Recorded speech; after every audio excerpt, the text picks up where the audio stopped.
An LLM hallucination is when that language model has generated an answer that sounds correct because it is based on statistically what's the most likely answer to the question the person had, but it's factually wrong or made up. And made up not in the sense that the LLM is literally making things up. It's just that statistically trying to use the inputs that you gave it, it's going to try and figure out what's the most likely answer to this. And those likely answers are just the most likely, not the correct. It could be completely incorrect. It just seems likely.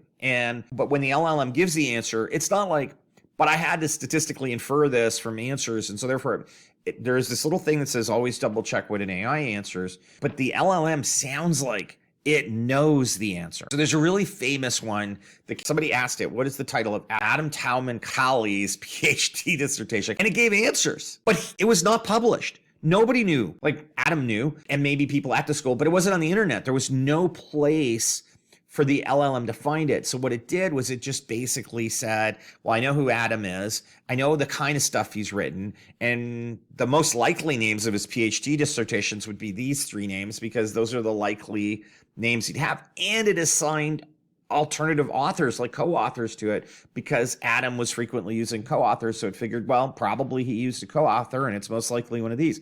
And it made up three answers that it said, these are the three answers to his dissertation, which none of them were correct. So if the correct, like the way it answered it was, what are the likely titles of Adam Tauman-Colley's PhD dissertation, instead of actually saying, I don't know, I can't find the answer. So it's trying to predict the words, right? Not verify the facts. And when it doesn't know something, it has all of these AI systems have rewards for guessing, because more often than not, they guess correctly. But sometimes they guess incorrect. This is what a hallucination is. A hallucination is an incorrect guess.